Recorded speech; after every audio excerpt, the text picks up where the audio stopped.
Let's play some hockey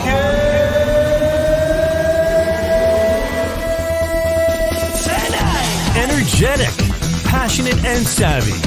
Gouche Live. Brought to you by the good people at the Hockey News and Sports Illustrated. And now, ladies and gentlemen, the Gouche. Welcome back to another episode of Gouche Live right here at the Bottom Line, brought to you by our good friends at the Hockey News and, of course, Fired Up Network. I'm Kerry Goulet, better known as the Gouche, and I am here to tell you we have got a heck of a show. My producer will join us in a few seconds, Jordan LaRoche, and we will be talking everything NHL. And tonight, Canada takes on Team USA. Hey, listen, take a peek at this jersey. This is an incredible jersey. This you can win by taking on the jersey off my back. It is an incredible jersey, and you're going to have a chance to win one of these. How? This weekend is the last weekend for our Take the Jersey Off My Back, and we want you to be a part of it. So how we're going to entice you is every winning bid. If you bid and you win the jersey, you're going to be in a auction opportunity to give you a chance to win this jersey. It's actually called a draw, so I apologize for that. All right, this is really exciting for us. So if you get a winning bid, you will be able to pick one of these jerseys, or how about this one? If you're living in the United States of America, you can win a Team USA. And this jersey is all brought to you by the good people at Adelaide. Why? Because we had this jersey developed by a Indigenous person. Her name is Hiena Riley Firebrace, and she's a proud Yota girl. She went out and did a very cool design that we will explain to you once you get it. And what also you can win, if you don't want the jersey, you have an opportunity to win this. Thank you, Vanna White.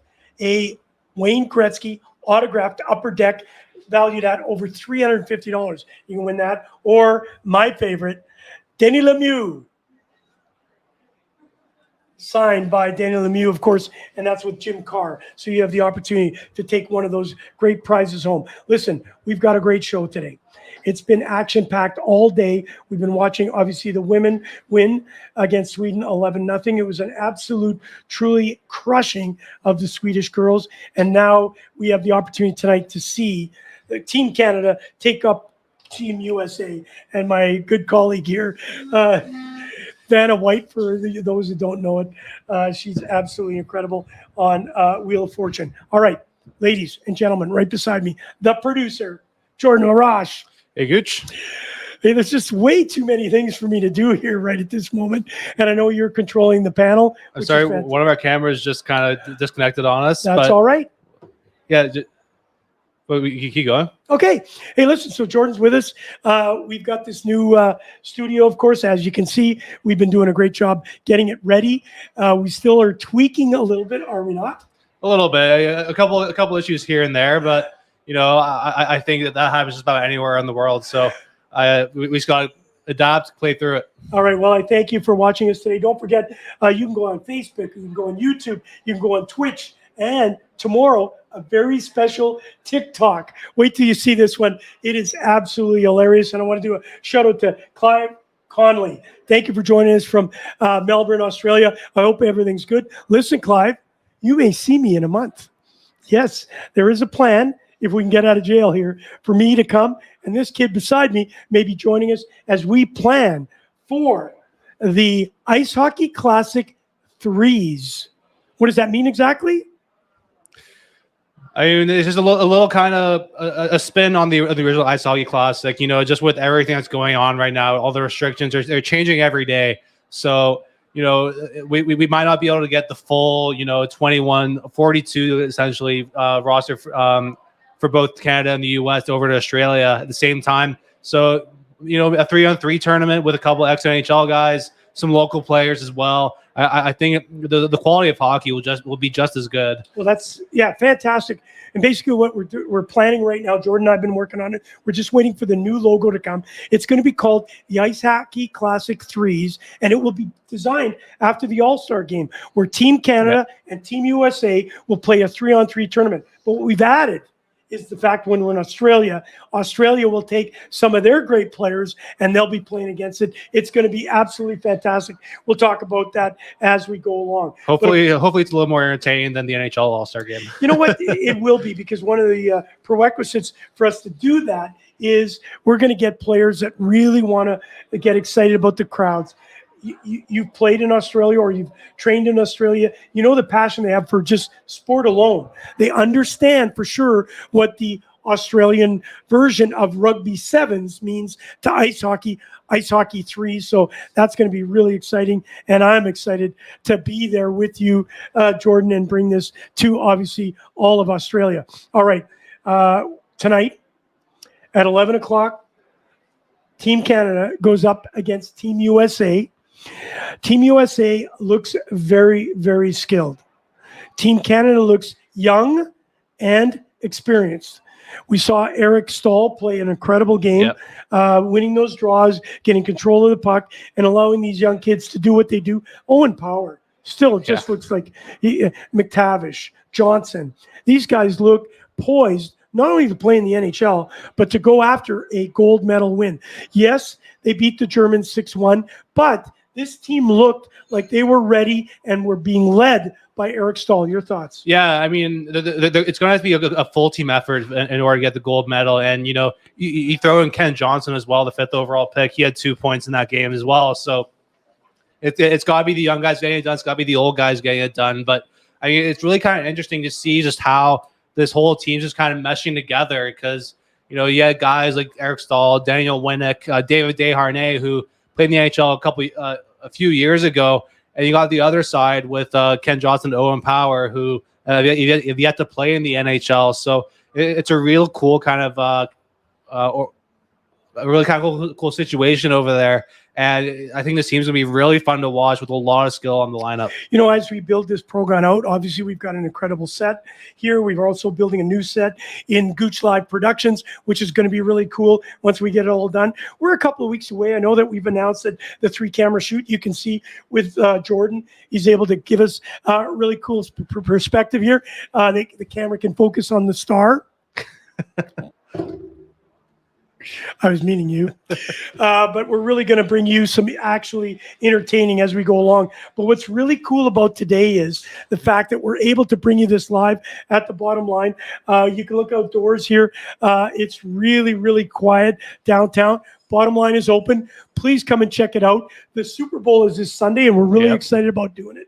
And I'm going to give you the prediction right off the bat where I think – no, we're going to wait till Sunday's show to tell you what I think. Hey, listen.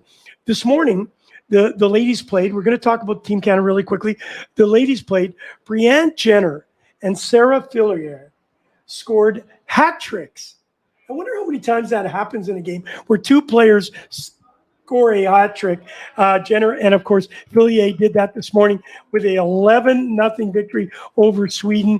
I know there are going to be people that are saying, we heard it, you know, the Toronto Star wrote it, oh my God, you know, it's a disaster. Team Canada is crushing Sweden, and obviously the USA are going to crush their opponent.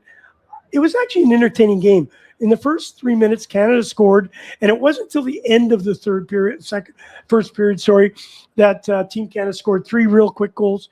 Sweden was in this game. It's just they got some unlucky breaks. Yeah, and you know again, there's a lot of controversy surrounding the women's game right now, especially with the Toronto Star article. But I mean, the quality of the game it's still great hockey. If there's any question about that, I think that it's more the smaller countries that we have to look at to kind of step up their commitment to the women's game. But it's great hockey. I'm having a lot of fun watching the women's game. And let's not forget, a few years back, probably 10, 15 years ago, a lot of the men's teams, men's organizations struggled to put rosters together that could go up against teams like Team Canada, Team USA, Team Sweden, and now the parity is getting better. Even China, I know they lost 8-0 to the Americans. I watched that game. They were not out of this game. The first and second period, they looked good. They didn't score in their chances. Had they maybe scored 1 or 2, it's a whole other animal. So really looking forward to tonight. Obviously, Team Canada, Team USA. I got to tell you, I'm actually really tired. I'm not getting much sleep because I'm watching all the NHL games. And then, of course, tonight, 11 o'clock, we're going to watch Canada take on U.S. But I'm also watching a lot of the snowboard. What an incredible sport. These girls, these young ladies, there's a 15-year-old, she's like 30 feet in the air on a snowboard, not 2, 1. I mean, I think the Winter Olympics especially are just insane. I mean, the amount of high danger sports there are. You got the luge, bobsledding for that, throw in there as well, the ski jump. I mean, there's just so many of these. It's just mind-boggling to me. I mean, it's a lot of fun to watch, though. All right. Don't forget, you have an opportunity to get this jersey. Just go on, take the jersey off my back. Go to stopconcussions.shop. You'll find it all there.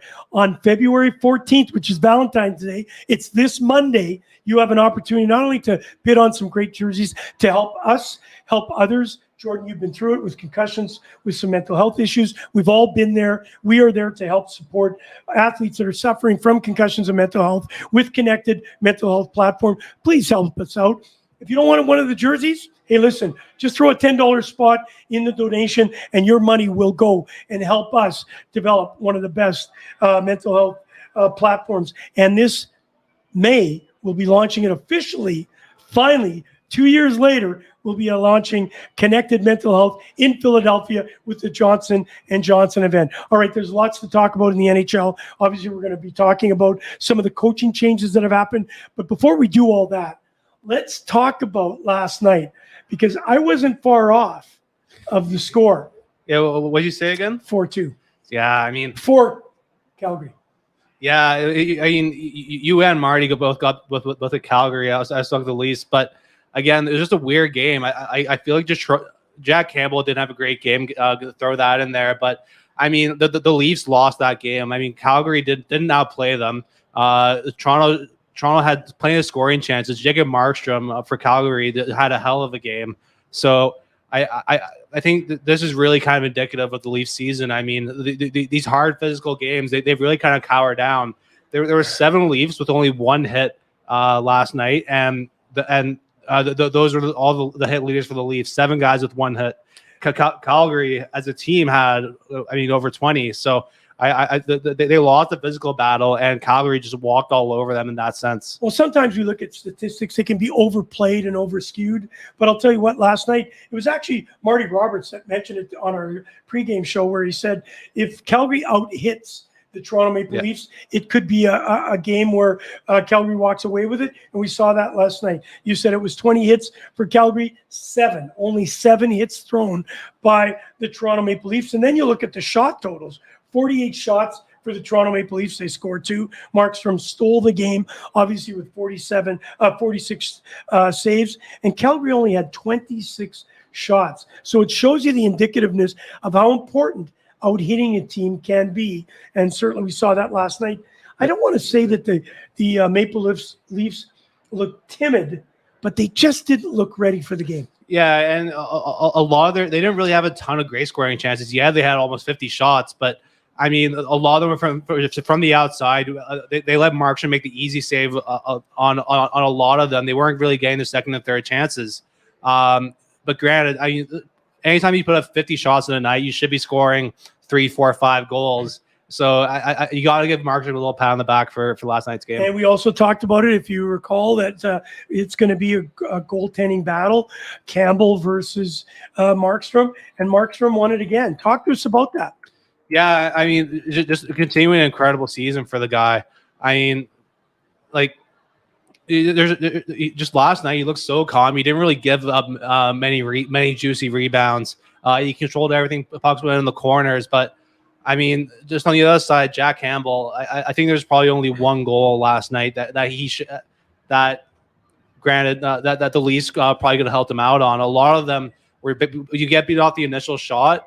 It's never a good look. It's really a bad sign. You're often out of position. But there were a couple of times where Campbell's looked flustered. I mean, his feet weren't set. He was sitting too deep in his net. He got beat on 2 wide open point shots from Rasmus Anderson. I can't remember who. I think Killington got the other one. Yeah. just those absolutely cannot go in. Those are two really bad stinkers. But Jordan, you play net. You know how important it is to make that key save at a key time. And the Toronto Maple Leafs didn't get that from Campbell. And sometimes, especially when you're on the road, you can actually get a goaltender who just makes that timely save where it picks everybody up on the bench. We didn't see that. And on top of that, we didn't get much production out of Marner, who's had an incredible couple of weeks. And Matthews, they just didn't look ready. I mean, I don't think looking ready was the right way to put it. I like they just didn't. They couldn't execute. Everything worked so well, but I think it really comes down to Jacob Markstrom. Just the way he played. I mean, making cross crease saves, one timers all over the place. He really played well last night, and I think that probably puts him in the lead, or certainly up there for the Vezina this year, because 8 shutouts, a .913 save percentage, a below a 2.5 goals against average. Just continuing a remarkable season for the guy. Well, and we can see what goaltending means, right, to any team. And I think the balanced scoring we've looked at that pregame show. We looked at it, that there's a balanced scoring in Calgary and certainly on the Leafs. And it's really nice to see a guy like Bunting still continue on putting scoring goals that are so important, however, at a loss against the Calgary Flames. All right, let's move on to something that's... we got a comment from Marty first. Okay. Again, Hull looking lost out there. At what point does he go to the press box?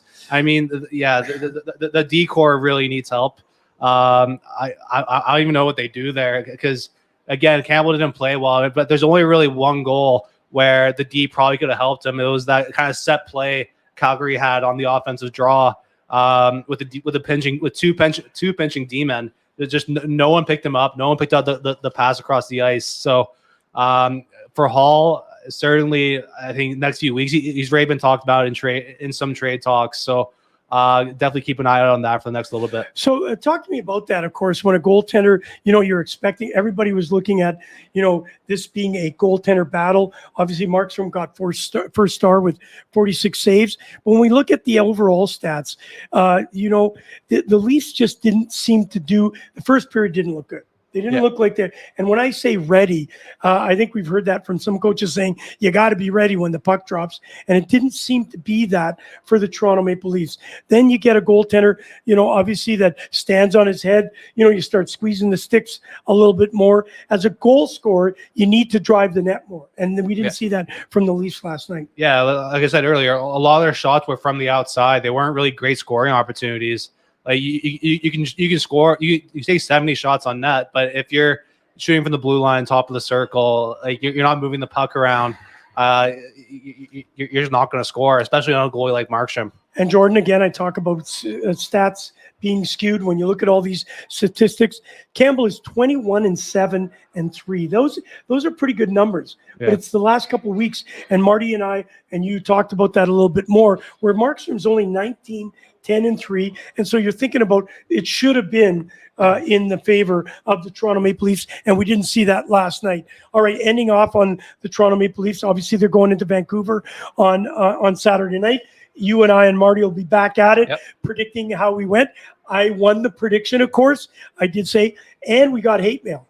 I got somebody who said, "Come on, Gouche." we actually did. Well, it wasn't really hate mail. They weren't sending letter bombs. It's not that I went to the post today and looked at the envelopes to see if anything was going to explode, but it was just, "Come on, Gouche, give some love to the Toronto Maple Leafs." I will give the Toronto Maple Leafs love when they deserve it. And right now, coming out of the All-Star break, do they deserve it?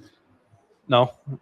I think the last 2 months. They probably don't. All right, Marty, we'll be on with you tomorrow. Let's talk about it. Let's move away from the Toronto Maple Leafs and Calgary Flames as they move on to Vancouver. We'll see a different game, we hope, from the Leafs. I'm still perplexed. For you people that don't understand what perplexed mean, it's a 3-syllable word that means I don't get it. The Arizona Coyotes will share the ASU rink for the next 3 years. The Temple Arena. Help me out here, kid. I don't get it. I mean, don't get me wrong. I love college arenas. Just some of them are beautiful. You go to Quinnipiac, or you go to, like a Harvard or a Brown. Just some beautiful old arenas. But you go to Arizona State, a team that's only had a Division I program for 7 years. Granted, a pretty good one, but at the same time, like why? I mean, I think this has to be the end of the road for a hockey team in Arizona. I mean, they just tried time and time again to try and make this thing work, but the only I think the biggest glaring issue for me is that this contract still goes on even if they do get approved for a new arena in Tempe. You know, they're looking at a $1.7 billion. 1.7 billion. Yeah, That's a lot of money for a 5,000 seat arena. well, no. So that's me the new arena. No, I know they that. I built. get that, but you still have to build it. So now for the next 3 years, you're only sitting with 5,000 people at a rink to try and make an investment for 1.75. Sorry. You got other investors in there, and you had the city of Tempe provide. Okay. They asked for $200 million. That's still yet to be approved. We're kind of just waiting on this on a daily basis at this point. But one of the big things that was a sort of contingency in this deal was Arizona has to pay all the rent and for all the additional construction costs up front. If you remember a couple of weeks ago, where Arizona was locked out of their building temporarily because of a human error where they didn't pay their taxes. So. Again, it's just a really tough situation for the NHL and a really tough look for Arizona.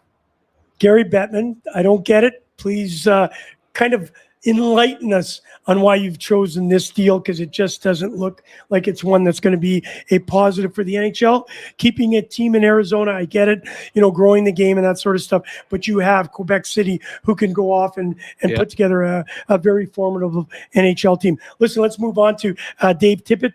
I have Gene Principe right after this. I got a chance to sit down with him and ask the question, what is going on in Edmonton? We know that Dave Tippett's been fired. We know that Ken Holland said it was a gut feeling.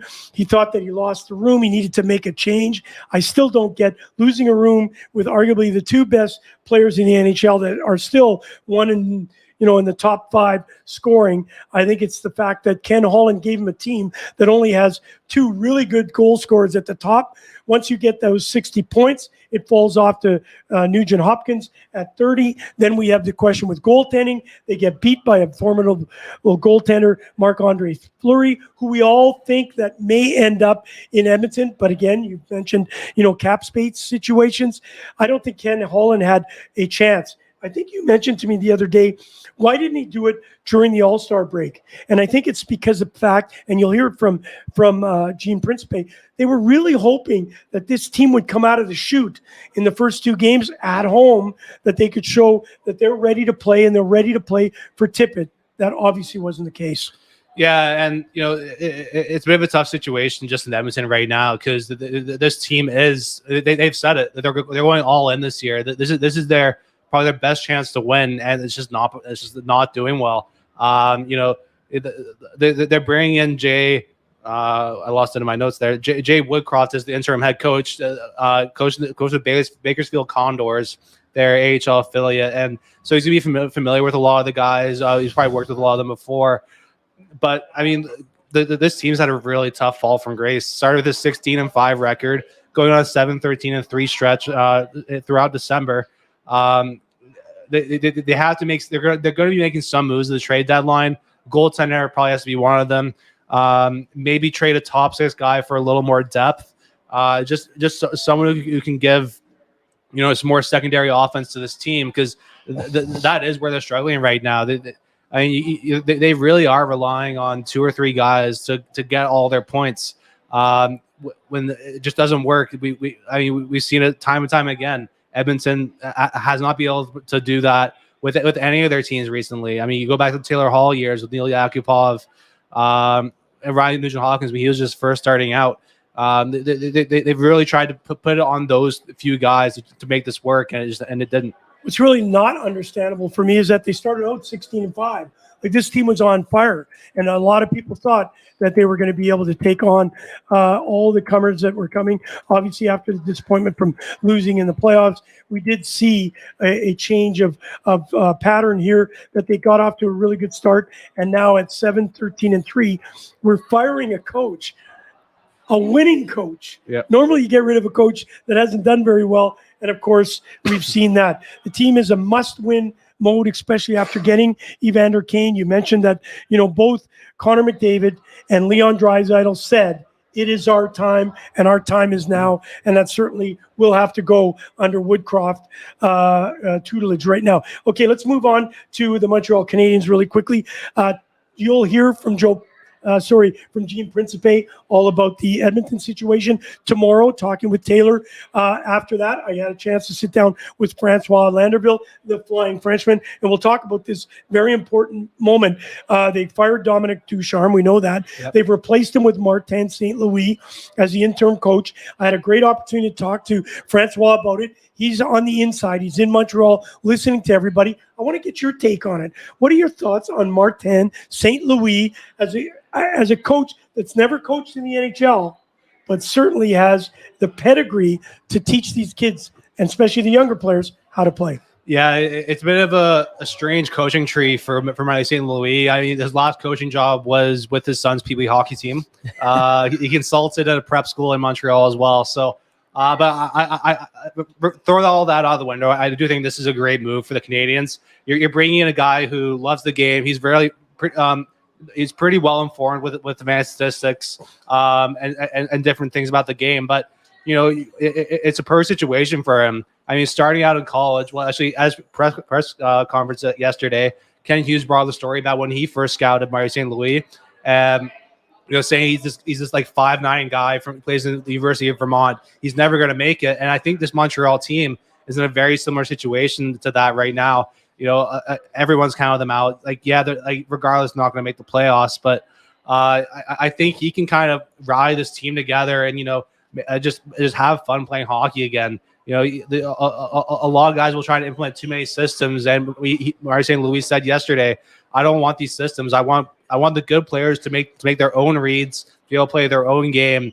And I think that he said all the right things yesterday, and just oozing with confidence. I definitely think it's the right hire for Montreal. One of the really good things that I heard from him yesterday, I've always been a guy that could block out the noise. There are a lot of people that challenged him as a smaller player, played with grit, played with determination, was a true leader, and he gets that, and he will intend to make sure his players have that opportunity. Let's get rid of the noise right now. It is what it is. You can't change it instantly. We can only change it through preparing better, and preparing better means you as yourself make sure you are ready to go. And I think that's what we're going to see from Marty St. Louis. It's going to be really interesting. Talk to us a little bit about some of the coaches that may be available if, in fact, they make a change in Edmonton. Obviously, it's called interim. Marty St. Louis is interim. I'm thinking, and you'll hear that from the Flying Frenchman tomorrow, I think Marty St. Louis, as long as he has somewhat a successful run here with the, 35 games left, they're going to sign him to a long-term deal. I'm not sure that's going to happen in Edmonton. Yeah, I mean, if he does well, I don't see why they wouldn't resign him. But I mean, look at the market right now. Mike Babcock, Claude Julien, David Quinn, who are both at the Olympics right now. Dave Quinn for the U.S., Julien for Canada. Rick Tocchet and Dan Bylsma. Rick Tocchet, his last job was with the Arizona Coyotes last year. Again, not a great season for the team, but he has a pretty high coaching pedigree. And you look at Dan Bylsma as well. Had a lot of really good years with Pittsburgh.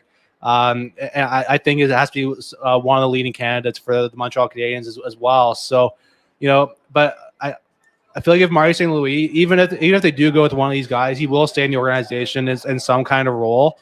Maybe assistant coach, special teams coach, but somewhere in the organization. He's a guy that you want to hold on to for a long time. And he's ready, making some changes. Cole Caulfield scored his second goal of the year last night. Nearly had 2 goals last night. One was called back, unfortunately, but. Again, I think he's going to do wonders for this team and just having fun playing hockey again. All right, listen, you're watching Gouche Live right here at the Bottom Line. Of course, I'll be on tomorrow talking with Taylor. You're going to hear from Francois Landerville specifically about the Montreal Canadiens situation. I agree with you. I think this is a test opportunity for Martin St. Louis, and I don't think he's going to let anybody down when it comes to that. Hey, listen, let's wrap it up with, obviously, we're looking at the Olympics tonight. We know that the Team Canada is going to go up against Team USA.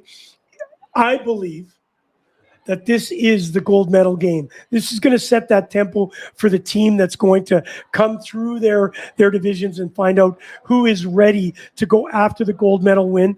I think with Eric Stahl knowing what it takes as a leader and knowing how to calm the waters, I really believe this Team Canada is on the edge of regaining the Olympic gold. However, they have to go through a very, very good Team USA. What do you expect tonight? If a team comes out and let's say somebody gets blown out, does that really affect them at the end of the day before they prepare, hopefully to get into the medal round and vie for a gold medal? It's tough because, a short term is like this. You can't really have an off game. You have to be, you only get like 3-4 games before you go into elimination rounds. So you have to finish in those top 2 spots. But at the same time, I'm not worried about this U.S. team. I think they're just as good as the Canadians. The only issue is the NHL, the Canadian team does have a little more NHL experience with Eric Stahl, Daniel Winnick.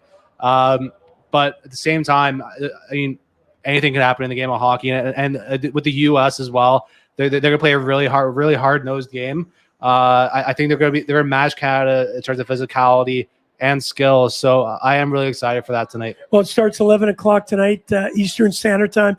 I'll be watching it. And, of course, I'll be on with talking with Scott Taylor tomorrow, and we'll bring you all the updates on it. Hey, listen, I can't thank you enough for watching today. You can find us all over the place, right? You can find us on Gouche Live, is found on Facebook, Twitch, Twitter, TikTok.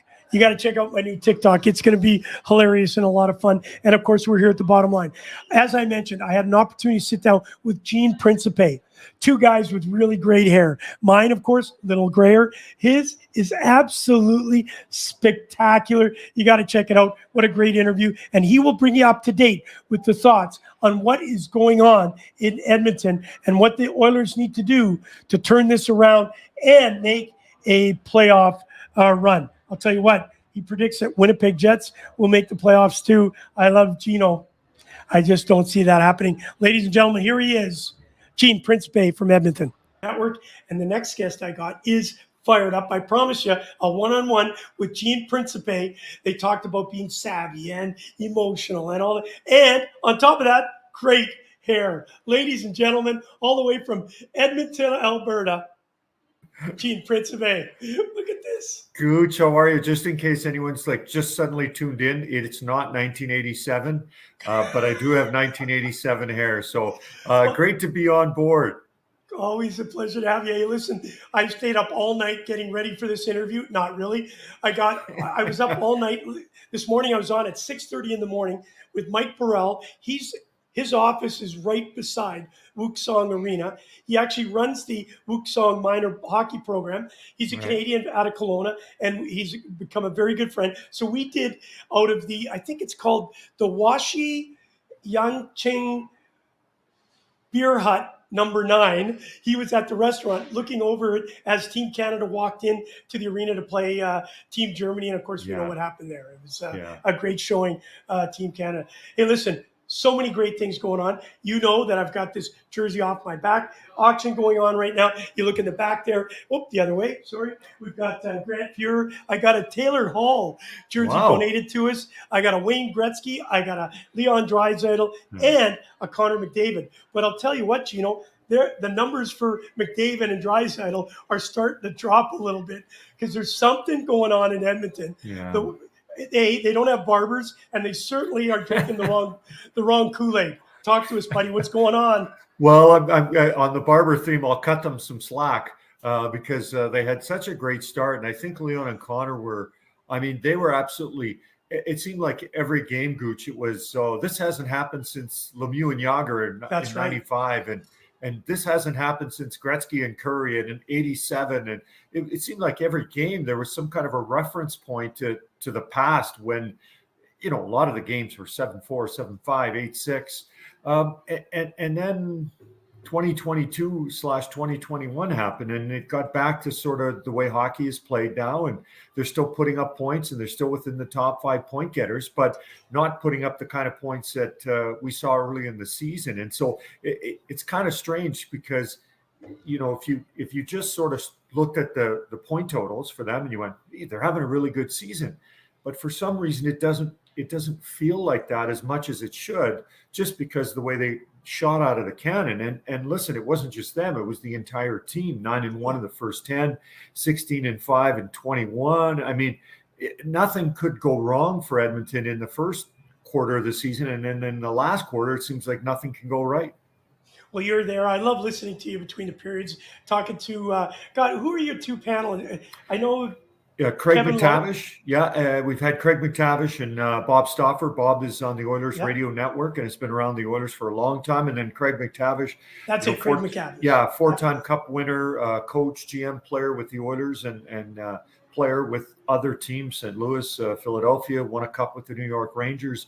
A great analysis on the Oilers. And I love listening to that because, I consider myself a hockey fan, but not a hockey expert. And so it's neat to listen to people really break down what's going on and not only sort of say, here's what's happening, but here's why it's happening. And there's lots to break down now too, as Oilers, I'm not sure if they caught people off guard or not, but making a coaching change. And so, it's onward and forward now for the Oilers as they decide to go a different direction behind the bench. Well, it's one hockey fan to another because I don't consider myself an expert either. But what I have done is I've been just reading. I love the Oilers. I follow them, obviously, with Lyle Best and Aaron Moser. I've always had a soft spot for Edmonton, of course, the Gretzky era and that.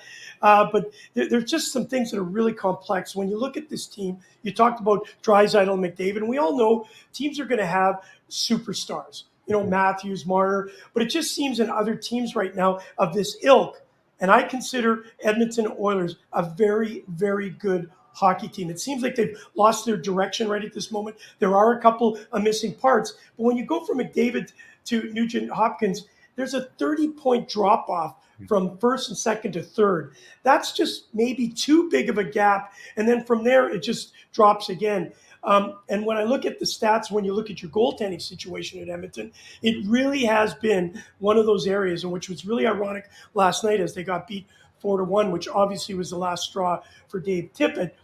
Marc-Andre Fleury looked very well, very good, and there was speculation you're going to either douse the Flames or let us know that there's actually oil in the pipeline, that Fleury may be a candidate, because the goalies that you have right now, even though Skinner's doing very well in the AHL, they're just not doing it at the level that gives you that save. You remember the old days with the Edmonton Oilers. Yeah. Gretzky would always say, and I've got a typical jersey of it, he would say, it ended up 6-5. A lot of people would criticize the goaltending. And Gretzky would say, you know what? Grant Fuhr made that great save when it was 5-5 to allow me to go down and score the overtime. That's what the Oilers are missing. They're just missing that game winner. Talk to us about that. Yeah, I think so. Dave Tippett, who was, his name has sort of been bandied about lately regarding possible change as the Oilers really struggled, but then they won 5-6 going into the All-Star break. Then they come out of the All-Star break and lose back-to-back on home ice by 4-0 and 4-1 scores. And so Ken Holland decides that it's time to try something different. Sure, Marc-Andre Fleury, absolutely. I can't get in his brain, but for the half sold-out Rogers Place at, not allowed more than the building to be half full, and I'm certain to, Oiler fans watching, someone like yourself, you're watching Marc-Andre Fleury and going, I wonder, right? And it's really up to Fleury to decide whether he wants to. Remember, Chicago had to kind of talk him into continuing to play. Good point. And then he's been really strong on a team that isn't having a very good season. So come March 12th, I think it is, March 21st, when the deadline hits, it'll be up to him. And if Edmonton is one of those teams that's in the running, who wouldn't want a 3-time Cup champ added to your team? It's interesting. And still playing. Sorry to interrupt you, Gino. But still playing at a level that if he was put on a team like an Edmonton Oiler at this particular moment, there are going to be other, if he is even considering moving, there's going to be other teams looking for it. But you put him in that lineup, for God's sakes, you got to think that just increases their chances, first, to make the playoff, because that's not a guarantee right at this moment, and second, go deep in the playoffs. Yeah, I think, you know what, listen, Marc-Andre Fleury walks into your room and you can hear a pin drop, right? Like everybody, whether they're 20 years old or Duncan Keith is 38, everyone knows what he's done. Everyone knows what he's accomplished. And so there's just an instant respect for someone like him. The 3 cups that he's won with Pittsburgh, I know one was, kind of more as a backup, but he went to Vegas. I mean, he's the reigning Vezina Trophy winner, so he's playing great. And there's Craig Anderson, who's 40, Mike Smith, who's 39, and then Marc-Andre Fleury is 37. So those are the 3 oldest goalies in the NHL. And listen, Mike Smith's, it's been a difficult season because he just hasn't played much. He's basically played 7 games. But here we are now. The Oilers are in tough. They've decided to make a coaching change. They got to go for it. And I'm sure Ken Holland is sort of feeling that as the deadline approaches and he looks at what he needs. And if Marc-Andre Fleury is available and wants to come to Edmonton, I would think that there would be a match to be made. Hey, Gino, I was a little nervous knowing you were coming on with that flowing hair. I can see makeup didn't do a good job. I've got that alfalfa look going on here. I guess the makeup and the hairspray just didn't do it. Obviously, it's a difficult time. Obviously, Dave Tippett being fired by the Edmonton Oilers. It's not the first coaching change this year. It may not be the last one. Mm-hmm. We know in Winnipeg. We know what's gone on, obviously, in Montreal. But they also fired Jim Playfair. Did they just feel that they had lost the room? Because I hate that word. And I hate the word, he's good in the dressing room. Okay, right. Well, then keep him in the dressing room. Right. But the question I don't understand is that how does a coach, I was a player coach, I don't understand how players lose it, especially when you're talking of the quality of a McDavid, of a Draisaitl, especially in this day and age. Could they not come in with Dave Tippett and say, hey, listen, we obviously got a problem here, bud. What can we do to help you versus being lost? I just can't believe McDavid and Draisaitl would walk away from a coach that is 23, 18, and 3. So it's not completely a disaster. He's 95, 62, and 14 with the Oilers. No. Like it's difficult to understand. I know, and I think some of it's a playoff carryover. Qualifying round in the bubble in 2020, they were ousted by Chicago, and that was a surprise. And then last season, get to the playoffs, and then it's 4 straight very close games, but results-driven business. You end up getting swept by the Jets. So there's that sort of playoff hangover occurring. And the one thing the Oilers have been able to bank on the last few years, they've been really good in the regular season. So now that started to not crumble, but a few cracks in the foundation with what's sort of gone on in the last, I would say, 15 to 20 games. And, listen, we're not in the room right now because with COVID protocols, we don't get inside the dressing rooms, but I can guarantee you this, Leon Draisaitl and Connor McDavid do not want to have what happened to Dave Tippett happen. These guys like Dave. They want to win for Dave. They want to win. They want to win whether it's, whomever is behind the bench. And so they don't like this. They don't necessarily want this, but it's what the Oilers have decided to do from higher ups. The one thing about Ken Holland, for example, when they brought in Evander Kane, he talked to his leadership group and said, hey, I'm thinking of bringing this guy in. What do you guys think? I'm not so certain he would necessarily go to them and say, hey, I might get rid of Dave Tippett, but he's had many conversations. I can't imagine a GM letting go of a coach without knowing what his captain, his leaders, what the Duncan Keiths, what Darnell Nurse, all those guys think, because they're in that room day in and day out. They're on that bench. So it's tough. And, and one of the things I know fans, fire the coach. Listen, in Canada, it's been difficult, right? Vancouver got rid of Travis Green. Paul Maurice stepped away on his own. Dominic Ducharme has been let go. Dave Tippett's been let go. It's been difficult on Canadian coaches so far this NHL season. But, one thing fans don't see is all the time, all the effort, how these coaches wear these losses over and over, night after night. And I feel bad for guys like Dave Tippett and Jim Playfair who give everything they've got to succeed. And, you just rattled off those numbers and you think, oh, maybe they've hired this guy, right? But instead it's the opposite because of where things have been going the last little while. God bless Connor McDavid and Leon Draisaitl because they are unbelievable players and really, really good people. But when you have them on your team, I mean, nothing. Playoffs are like minimum.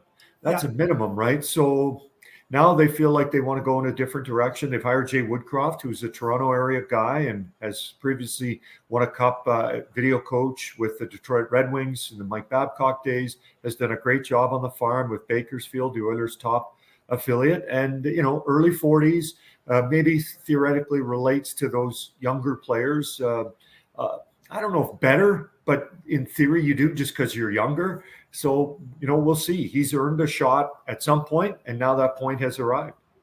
Hey, Gene, you mentioned about, the coaches wearing it on their sleeves. Yeah. It also affects their personal life, Oh. going home, and you've heard the stories, the horror stories, and I feel for Dave Tippett, especially with a team that still maybe is underperforming, but I don't think anybody has any bad words as Dave Tippett is replaced. And now you talk about Woodcroft coming in, and I listened to Jeff Merrick, and I actually read an article from him, an incredible reporter. I love listening to him. He's got such good perspective. One of the things that he said, this coaching change could be very big for Evan Bouchard. Yeah. This is a really good hockey player, and it's just there's more there. And because he played under Woodcroft and Manson in Bakersfield, they think that this kid could step up and even be a better. Your thoughts on that? Yeah, I agree. Evan is one of those players. Last year, I think, because of the COVID situation and traveling back and forth, Edmonton decided to have him stay with the team the entire season. But he only played, and I'm going off the top of my head, I think he only played 12 games out of the 56. And people are kind of going, why is this guy not playing? Well, Ken Holland in the past has always kind of, taken his time with prospects and first round picks, which is fine. Evan's come out and had a really good season in some ways, but a season that also is part of his development. It's tough to develop when you're right in the NHL and playing. And he had such a great amount of growth in the American Hockey League. You and I know Dave Manson, from the old Winnipeg days. They called him Charlie. He was one hell of a competitor and really good defenseman. Sometimes that sort of fierceness and that sort of, I don't know if craziness in his game ended up taking over the fact that he was a really good defenseman. Defensively, had some offensive upside. He did really well with Evan, and so that's part of it. This move wasn't made just for Evan Bouchard, but the idea being that bringing up Woodcroft and likely Dave Manson, that combo will help out. I mean, the Oilers' defense, Darnell Nurse is a really good defenseman. Tyson Barrie, very good offensively. Duncan Keith, 3-time Cup champ. Cody Ceci, more of a defensive style defenseman. I mean, up until recently, I didn't really think that was an issue. Jim Playfair has spent gobs of time after practice in meetings with these guys. A ton of time. This isn't a guy cutting corners, and neither did Dave. And so that's, when you're on the, I want to say inside, but not that inside with teams like this that I've covered for as long as I've covered the Oilers. I know we look at them, the fans, as he's a coach, he's a player, but it's the person that ends up really getting, kind of left out in the cold. And so I really feel bad for Dave and Jim because I know how much time and effort they put into this with the idea it would be a success. And it has been to some extent, but there's a feeling above them that it needs to get pushed further along. I am so blessed to have Gene Principe on. We're talking Edmonton Oilers. You're on Gouche Live, brought to you by the Hockey News and those good people at Fired Up Network. Just before I let you go, I want to do two things. One, I wanted to hear your thoughts on the Evander Kane. There was a lot of negativity as he came. There were a lot of people questioning it. It seems from the onset, I loved the little pushback yesterday. I know he didn't mean to stick Fleury in the face, but he certainly showed some fight. He could have just, at that score, he could have just let it go, but he didn't. He really showed that he cares. I like that about him. Listen, everybody deserves a second chance, not a seventh chance. Yeah. What's the thoughts right now in your mind personally? I agree with you. Last night, I'm sure some people are going, you know what, save it for another game. But why save it for another game? When you're in that kind of a mood, the score is what it is. You're on the heels of what will be back-to-back losses. He wasn't taking any of it, and I like that. And, I know maybe it was a Freudian slip to say seventh chance. People say, how many chances, does a guy get or anyone get? And, well, when do we stop giving people chances? I don't know what the answer is to that, right? I don't know. When, I don't know if it's 2, if it's 7, if it's 10. I'm not sure. And it's based individually on people. But I've always been one to judge by what I see and what I know. And my, listen, I don't know exactly what's gone on in Evander's life, but he's here. He's playing. His teammates say he's a good guy. The coaches have said he's a good guy. He's been effective on the ice. And so let's see how this goes, right? It's a short-term relationship. So why shouldn't he get a chance to play? Whatever's happened has happened. And I know it's, in this day and age, it's challenging. And Evander's first availability, which was just short of 2 weeks ago, he faced a lot of hard questions, and I thought he handled himself pretty well. It is difficult when people know about your background, and if the background isn't what they like, then you have to answer to it, especially these days. But he's a hockey player. He's playing hockey. He hasn't caused any trouble. So I don't know. Let things roll. Let things play out, and then time will truly tell how this all works out. Gene, I can't agree with you more. The fact that how much is enough? Listen, he deserves a chance. There's a lot of rumors. Listen, you're innocent until proven guilty. I'm not condoning anything he's done. Listen, in Winnipeg with the money thing, and obviously in Buffalo, Right. in San Jose, I talked to Brent Burns, and Brent just loved the guy. He was a good guy in the dressing room, and don't leave him in the dressing room because he's certainly shown. And this doesn't help. If you can't control that, and he has issues with that, get rid of a cell phone. Go back to the old dial-up. All right, speaking about dial-up, here it is. Vegas, Los Angeles, Anaheim are all in positions to make the playoffs. Who would have thunk it? Then you got St. Louis, Calgary in a position for the wild card. Then you got Dallas, Edmonton, San Jose, which for me is a bit of a surprise. Vancouver, of course, Boudreau's helped that, and then my lowly Winnipeg Jets.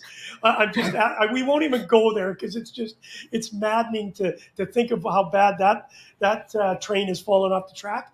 Let's talk about your expectations of this team, because when the All-Star break was on, there was a lot of talk. Kane felt optimistic. Everybody was saying, hey, this team may be ready to come out of the chute. They're going to be really strong. Of course, we know that has not happened. Gene Principe, you've got the crystal ball in front of you. Yeah. What are we looking at?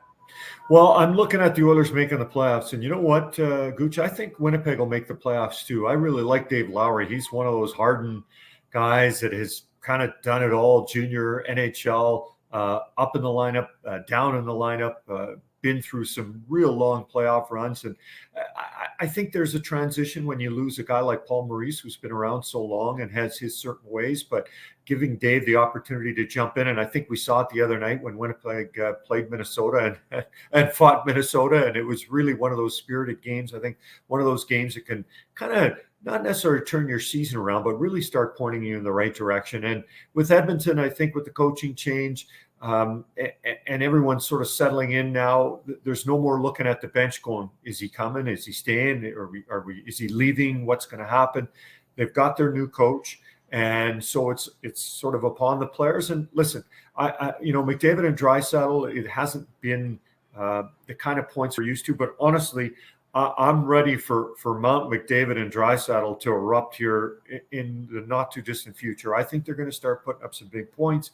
I think the power play is going to start getting back to the effectiveness that they had earlier in the season. And for sure, I think they're going to make the playoffs, but it's so tough. San Jose is one of those teams people didn't expect much from. The one thing Edmonton has, and they can't let slip away, are games in hand. Yes. They've already played a couple, so they got to be careful, because games in hand don't end up mattering if you don't win them. So they still have some in play.